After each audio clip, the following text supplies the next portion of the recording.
El Señor esté con ustedes. Y con tu espíritu. Lectura del Santo Evangelio según San Lucas. Gloria a ti, Señor. En aquellos días María se levantó y se puso en camino de prisa hacia la montaña a una ciudad de Judá. Entró en casa de Zacarías y saludó a Isabel. Aconteció que en cuanto Isabel oyó el saludo de María, saltó la criatura en su vientre. Se llenó Isabel de Espíritu Santo y levantando la voz exclamó: Bendita tú entre las mujeres y bendito el fruto de tu vientre. ¿Quién soy yo para que me visite la madre de mi Señor?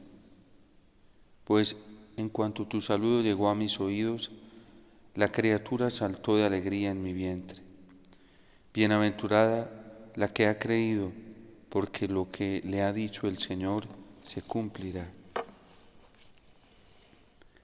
Palabra del Señor.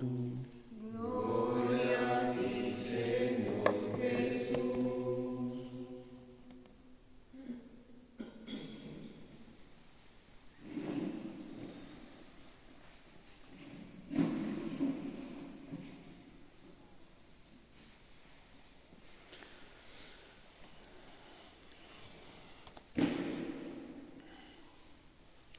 De lo poco que quedó fiel del pueblo de Israel, de ese poco se levantó una esperanza muy grande y era la esperanza mesiánica. De ese resto del cual hablan los profetas, ya había dicho Isaías y también varios de los profetas, Sofonías, de ese resto quedó una alegría muy profunda en el corazón, porque después de una purificación muy larga, en donde el Señor fue desvinculándolos de toda confianza humana, fue desvinculándolos de toda garantía humana, fue desvinculándolos de toda expectativa humana, ellos se centraron en el Señor y esperaron la venida mesiánica. Y ese resto es el que está llamado hoy a la alegría con el profeta Sofonías. No tarda, se acerca. O también la propuesta de la liturgia que nos trae hoy en la Eucaristía, que es la del cantar de los cantares. Mi amado se acerca y ya viene saltando como un ágil cervatillo. Solo ese resto fiel, solo ese resto que comenzó a esperar la venida mesiánica, solo ese resto que se mantuvo fiel a las leyes del Señor como Isabel y Zacarías, que cumplían fielmente los mandamientos del Señor y no se apartaban de la ley del Señor, como Simeón y Ana, que allí en el templo, preparados con oraciones, ayunos y fidelidad al culto, pudieron ver la gloria del Señor. Hoy la Virgen también se llena de alegría y es proclamada dichosa por Isabel, porque ella no creyó una palabra humana, porque ella no se aferró a las expectativas humanas, porque ella no esperó la alegría que necesitaba en su corazón de los hombres, sino de Dios. De día en día, este pueblo meditaba las Escrituras. De día en día, este pueblo volvía y releía a los profetas. De día en día, este pueblo se retornaba nuevamente a la ley del Señor y de día en día este pueblo crecía en oración, suplicándole al Señor que se compadeciera de él, porque ya no confiaban en nadie más ni en nada más que solo en su palabra. Y por eso el Salmo hoy se exulta, el Salmo 32. Hay que cantarle al Señor con la cítara, hay que tocar en su honor el arpa, hay que cantarle un cántico nuevo, porque el plan del Señor es el único que subsiste. este resto de Israel, este pequeño grupo fiel, ante sus hermanos que se habían paganizado, ante sus hermanos que habían apostatado, ante sus hermanos que se vendían a los criterios y a las propuestas del contexto actual, este pueblo se regocija porque ya ve cerca la venida del Mesías y por eso se dan cuenta y tienen la seguridad de que el plan del Señor subsiste para siempre, que los proyectos de su corazón van a perdurar de edad en edad. Sofonías hoy nos trae esta profecía del llamado a la alegría, a la dicha, y se lo está diciendo a la hija de Sión en ese pequeño resto, después de que a los judíos les tocó sufrir muchísimo. Y yo creo que uno de los sufrimientos más grandes para este resto de Israel fue ver cómo sus mismos hermanos en la fe se paganizaban desde la fe, justificando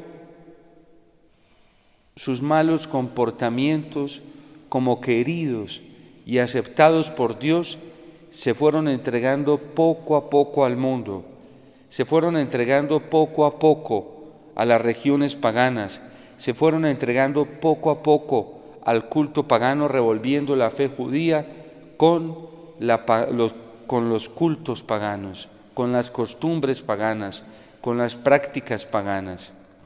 Y por eso con el mismo Sofonías el Señor viene a sentenciar en los primeros capítulos a toda Jerusalén. Y por eso con el profeta Sofonías el Señor viene a sentenciar a los reyes que Él mismo había escogido, pero que se habían paganizado, que habían sido infieles porque ya no confiaban en la palabra del Señor, sino que confiaban en otras alternativas y en otras propuestas. Con el mismo Sofonías el Señor viene a machacar a los jueces del pueblo, jueces escogidos por Dios, pero que se comportaban como lobos, que lo único que les interesaba era devorarse a las ovejas, manipularlas, manipular su conciencia, manipular sus voluntades, manipular sus vidas. Con el mismo Sofonías el Señor viene a sentenciar a los sacerdotes que estaban profanando el culto porque revolvían dentro de sus prácticas litúrgicas una cantidad de cosas que Dios no había querido, que Dios no había pedido. Y así poco a poco la liturgia de Israel se fue contaminando con una cantidad de cosas mundanas que ya no hacían parte de la ley del Señor. Y con el mismo Sofonías también, en unos capítulos anteriores, porque este libro es muy corto, de 3 capítulos, el Señor también viene a sentenciar a los profetas escogidos por Él, pero que se han vuelto fanfarrones, que se acomodan su lenguaje y su predicación al poder humano, a la fama humana, al confort, al beneficio propio y no al bien del pueblo, que dejan de profetizar y de hablar lo que Dios les pide que hable, porque la palabra del Señor en medio de la maldad que está viviendo el pueblo de Israel es una palabra que denuncia, es una palabra que exhorta, es una palabra que corrige, es una palabra que llama a la conversión. Y a muchos profetas les dio miedo predicar y denunciar los errores, los horrores y los pecados que se estaban cometiendo por miedo a la persecución. Con una falsa prudencia, hasta en nombre del Señor lo justificaban, pero dejaban que la maldad siguiera cundiendo y creciendo en medio del pueblo. Y por culpa de muchos de ellos, muchos israelitas se perdieron. Solo permaneció un resto fiel. Para este resto fiel es que viene la profecía de Sofonías y el llamado a la alegría, porque ese resto fiel es la auténtica hija de Sión. Y por eso el Señor le dice a través del profeta: grita de gozo, regocíjate y disfruta con todo tu ser, hija de Jerusalén. Porque el Señor ha revocado tu sentencia y ha expulsado a tu enemigo. ¿Qué hizo este resto fiel? Mientras sus hermanos se paganizaban, ellos asumieron la culpa de sus hermanos y pedían misericordia por ellos y por sus hermanos. Vemos a un profeta Daniel, por ejemplo, que aunque no ha incurrido en infidelidad, asume la culpa de su pueblo y le suplica al Señor que tenga misericordia, mientras el pueblo baila, brinca, se fanfarronea, disfruta, creyendo que Dios les está aplaudiendo todo eso y que todos los éxitos y las prosperidades económicas, las prosperidades sociales, políticas y religiosas son fruto de la providencia de Dios, cuando no se dan cuenta que fue que Dios los dejó y los entregó al mundo. Sin embargo, Daniel y muchos profetas y muchos hijos de Israel, quienes permanecieron fieles, solo suplicaban y pedían misericordia por ellos. La ley del Señor siempre permanece y por eso es feliz el corazón que en tiempos de dificultad solamente busca al Señor. Por eso es feliz el corazón que no pone la confianza en los hombres, que no pone la confianza en los ídolos, que no pone la confianza en los nobles.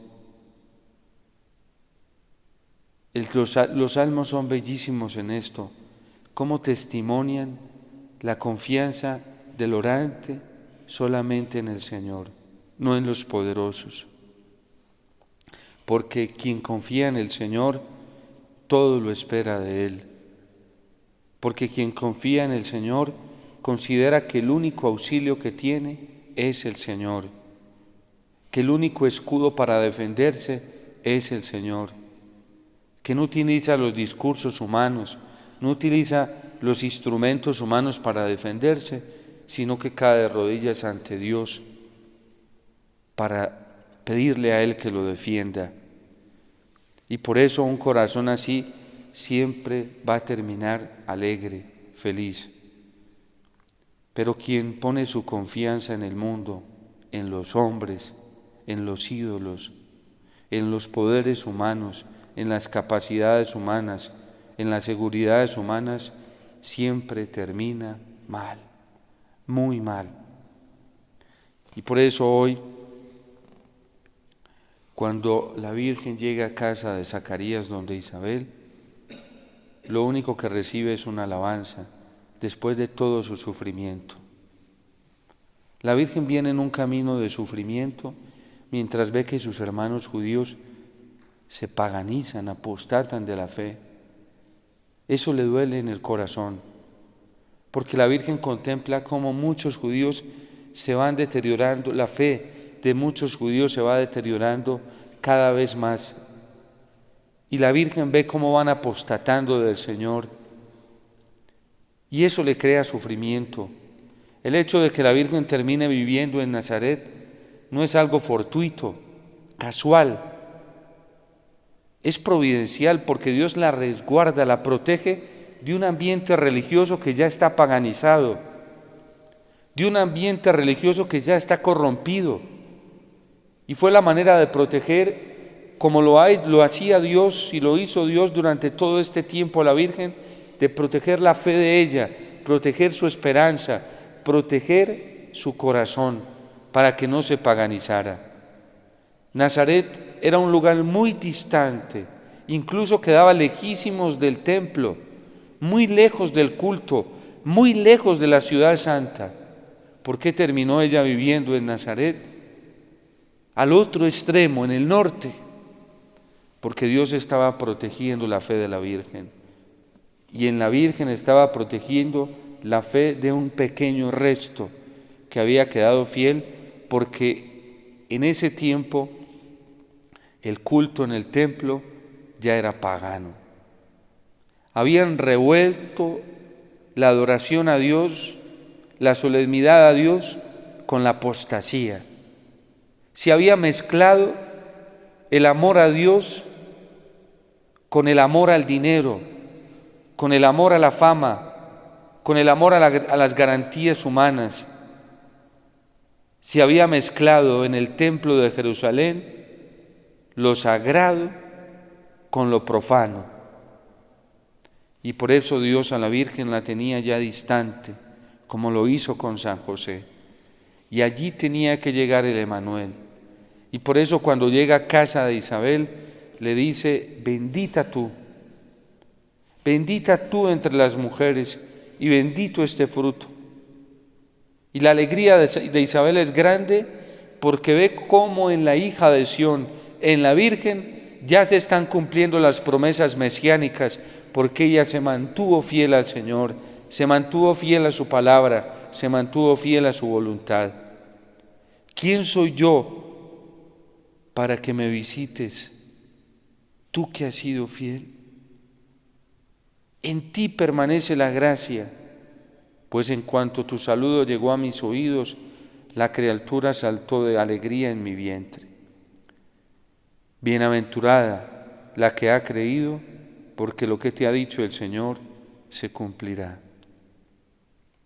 Nosotros tenemos que aprenderle algo a la Virgen, de tantas cosas, en estos tiempos tan difíciles que vivimos, en donde nuestra Santa Madre Iglesia, la esposa de Cristo, en esta iglesia muchos están paganizando, muchos están apostatando, muchos profetas, como lo advertía Sofonías, son pura fanfarronería. Hoy muchos predicadores solo se han dedicado a buscarse a sí mismos. Solo se han dedicado a llenar sus arcas en nombre del Señor y no han procurado el beneficio de las almas, el beneficio de un pueblo, de una iglesia, de unos bautizados que perecen en medio de la confusión y de la desorientación. Pero tenemos que darle gracias a Dios y en primer lugar aprender la paciencia de la Virgen en medio de toda esta situación tan dolorosa que sucede en nuestra iglesia. La Virgen, ¿qué hizo?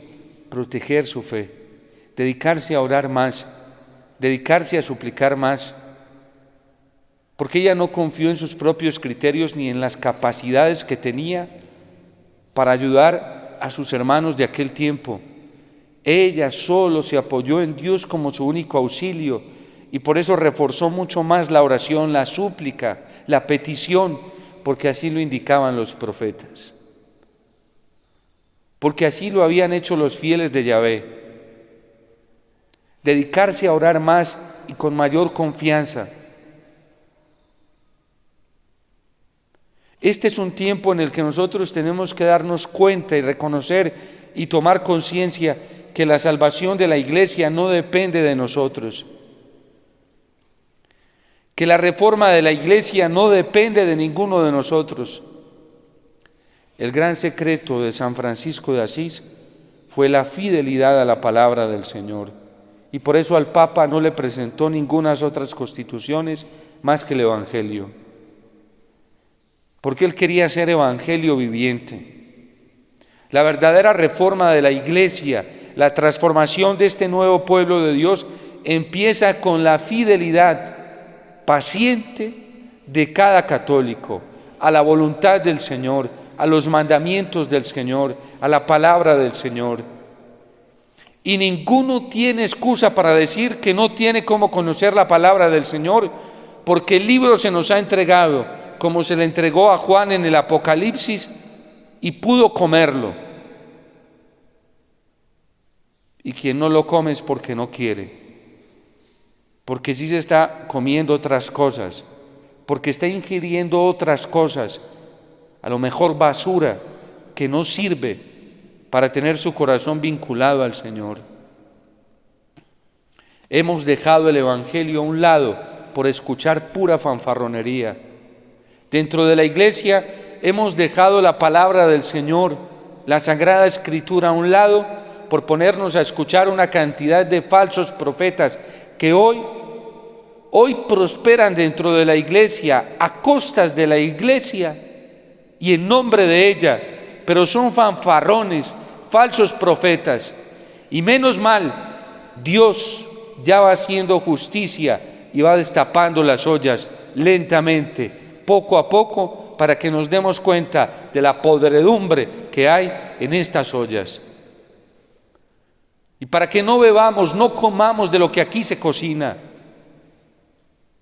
Porque lo que nosotros tenemos que comer es el alimento exquisito, santo, inmaculado que nos da Dios todos los días en su palabra, en la Eucaristía, donde tenemos los dos banquetes, el banquete de la palabra y el banquete de la Eucaristía. Un católico no tendría que estar buscando ningún otro alimento más que el que se le ofrece en este banquete de Lambón, en este altar de Lambón y en el altar del sacrificio eucarístico. Pero por estar alimentándonos de basura, de comida chatarra, de cosas que no sirven, hoy andamos confundidos y desorientados. Y hay un resto que ha permanecido fiel a la palabra del Señor, y ese resto se está regocijando con la venida del Señor, porque su único consuelo ha sido buscar al Señor. Tenemos que prepararnos para desconcertarnos de muchos cristianos, de muchos mercenarios que andan disfrazados de pastor. Y Dios va a destapar esas ollas y los va a desvestir. Tenemos que prepararnos para ver cómo va a ser Dios, porque lo va a hacer y va a comenzar a sacar a la luz lo que hay dentro de muchos corazones, para mostrarnos que lo que aparecía como santo, como virtuoso, como verdadero, no lo era. Porque de Dios nadie se burla, porque de su palabra nadie se burla, porque de su promesa nadie se burla. Y tenemos que estar preparados, porque Dios ya lo está haciendo. Lentamente va levantando el tapiz para que nos demos cuenta de que hay mucho lobo disfrazado de oveja en la iglesia. En atención a nosotros, no levanta el tapete inmediatamente, porque no lo podemos resistir. Tenemos que estar preparados con la paciencia que tuvo la Virgen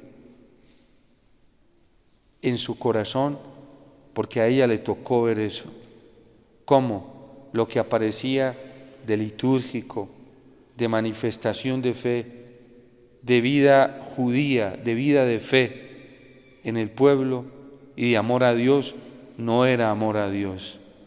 Y el culmen de esto lo hizo Cristo cuando se manifestó, porque comenzó a desnudar el corazón de los fariseos y de muchos judíos que se presentaban como piadosos, y por eso les dice sepulcros blanqueados, que por fuera están bien vestidos, con rosarios, medallas, insignias de la Virgen y del Señor externamente, pero con un corazón corrompido. Y esas vestimentas Dios las está quitando y las va a seguir quitando, en favor y en honor a los pequeños que se han mantenido fieles. Lo hizo Cristo cuando vino, y por eso Simeón se lo advierte a la Virgen: este está puesto como signo de contradicción y será un motivo para la caída de muchos. Cristo, la venida de Cristo, va a ser motivo de caída para muchos.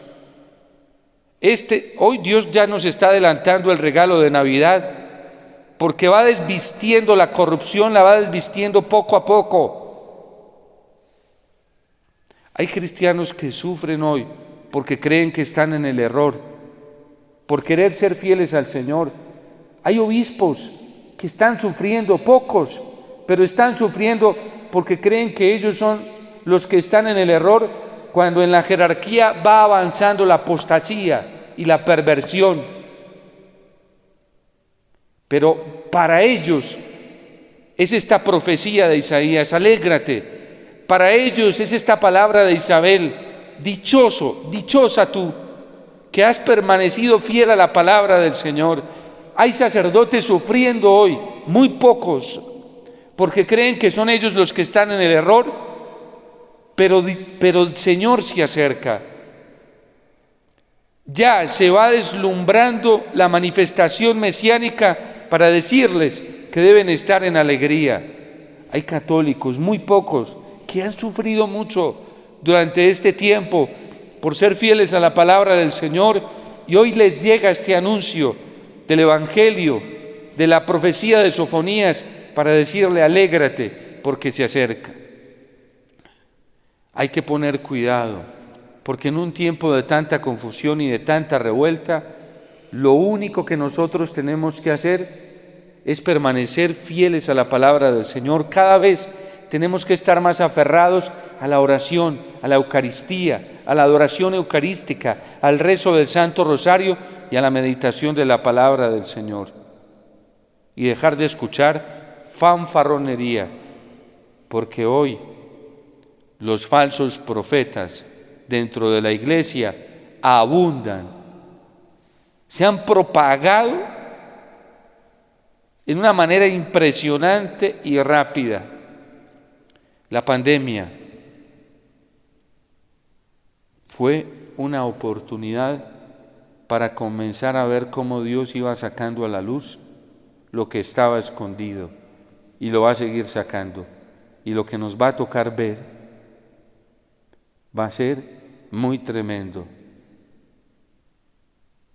Por eso, un corazón que pacientemente confía en el Señor, espera en el Señor, tiene su vida puesta en el Señor, no tiene por qué temer absolutamente nada, porque Dios se encarga de todo.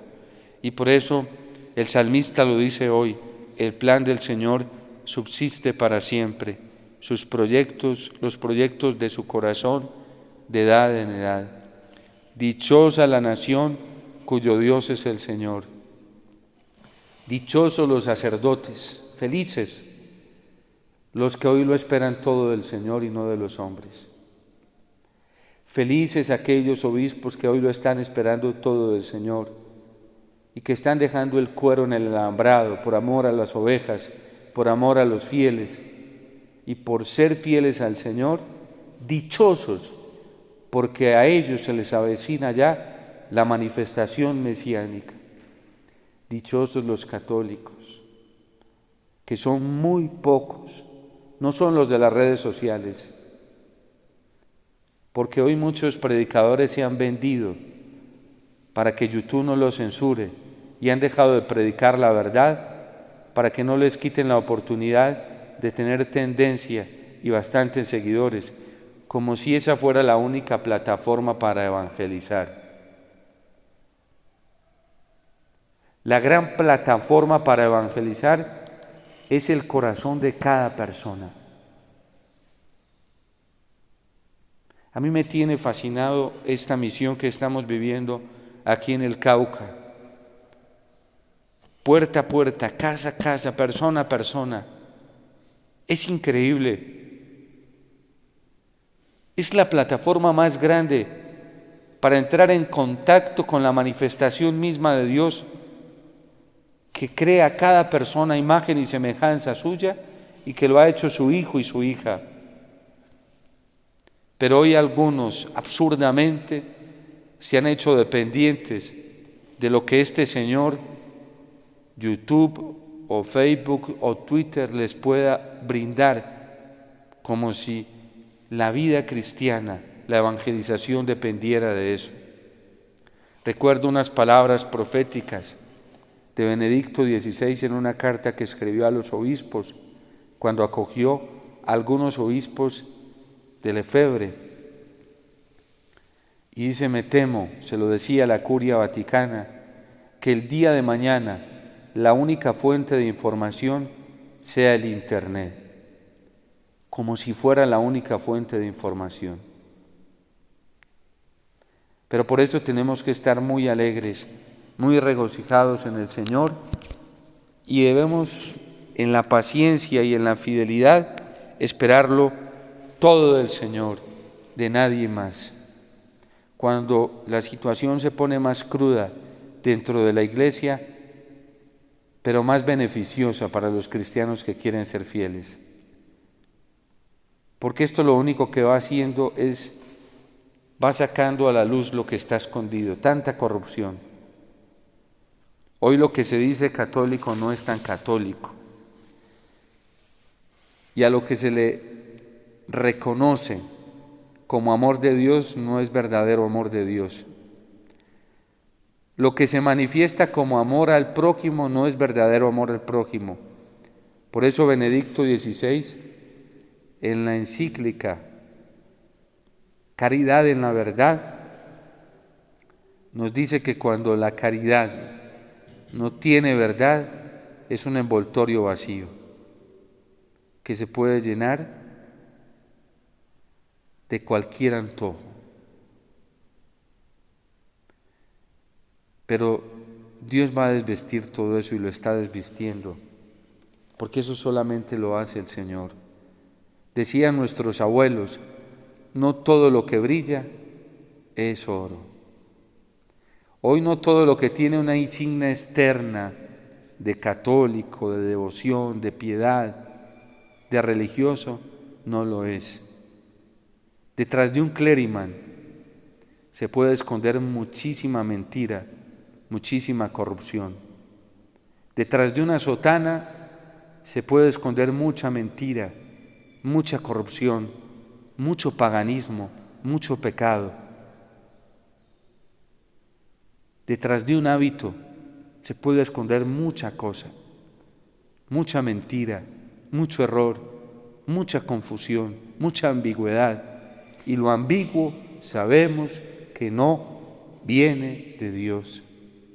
Detrás de un rosario o una medalla, detrás de una camiseta de la Virgen o de cualquier santo, se puede esconder mucha corrupción.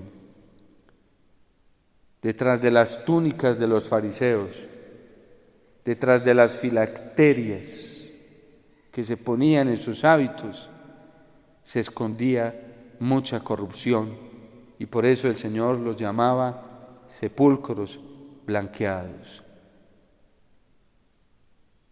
A los escribas que conocían tanto, eran los grandes teólogos del momento, tenían doctorados, especializaciones, si podemos decirlo así, en las mejores escuelas rabínicas, para la actualidad, las mejores universidades de teología.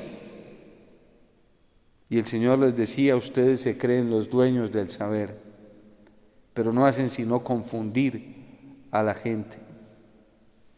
De esos hay muchos hoy dentro de la iglesia. Muchísimos, confundiendo, pervirtiendo al pueblo del Señor. Y la gente, lastimosamente, como la gente solo ve apariencias, y el que no tiene pureza de corazón para seguir al Señor, se va detrás de estas cosas y se deja engañar, porque en el fondo de su corazón no está buscando al Señor. Porque el que busca al Señor lo encuentra, y lo encuentra donde lo debe encontrar. Lo encuentra en la palabra, en la Eucaristía, lo encuentra en la oración. No creamos por las apariencias, que no todo lo que brilla es oro, no todo lo que lleva ojos blanqueados, no manos juntas. Los masones también se arrodillan, también son capaces de rezar el rosario, y no uno, muchos. A mí me ha tocado ver a lo largo de estos años, incluso me ha impactado cómo he visto, por ejemplo, políticos que cuando necesitan el beneficio del pueblo, su voto, cuando necesitan el beneplácito del pueblo, si les toca ir a 5 Eucaristías van, no les da nada. Si les toca rezarse 20 rosarios, se los rezan. Porque hay gente que a costa de lo religioso y a costa del Señor hacen lo que sean para poder obtener beneficios personales. Y todo eso lo va a tumbar el Señor. Y tenemos que pedirle que lo tumbe. Y rápidamente, porque lo necesitamos a Él. Por eso Santa Laura Montoya le decía al Señor: destrúyeme, destrúyeme, quita en mí todo lo que haya de mentira, de apariencia, de mí misma, para que con mis ruinas tú te construyas un monumento a tu gloria. Y eso tenemos que pedírselo al Señor y esperarlo con todo nuestro corazón.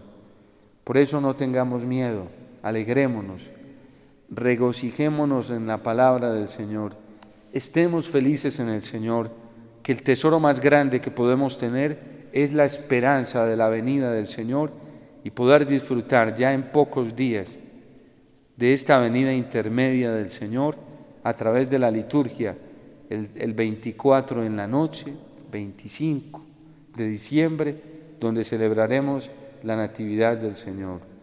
Para muchos, esta venida del Señor va a ser un motivo de perturbación. ¿Por qué? Porque quien ha construido para sí mismo va a encontrar la ruina en sí mismo. Quien ha trabajado para el mundo encontrará la paga del mundo. Quien ha trabajado para el demonio encontrará la paga del demonio. Quien ha trabajado para vivir en el pecado recibirá la paga del pecado. Y quien se ha esforzado trabajando para Dios, sufriendo por Dios y para estar en Él, recibirá la bienaventuranza de la venida del Señor, la alegría que es la paga del Señor y que la da el Espíritu Santo. Por eso, no tengamos miedo frente a lo que está pasando y dejemos que el Señor siga destapando las ollas, que siga desvistiendo la corrupción que se maquilla muy bien. Dejemos que el Señor lo siga haciendo. Mientras tanto, seamos pacientes, amemos con el corazón, roguemos, supliquemos por nosotros y por tantos hermanos nuestros. Y oremos por obispos, por sacerdotes, cardenales que hoy sufren la persecución por ser fieles al Señor. Oremos por religiosos que sufren en muchas comunidades por ser fieles al Señor. Oremos por algunos laicos que han sufrido y sufren por ser fieles al Señor. Y nosotros demos testimonio de fidelidad al Señor. Dios te salve María, llena eres de gracia, el Señor es contigo. Bendita tú eres entre todas las mujeres y bendito es el fruto de tu vientre Jesús.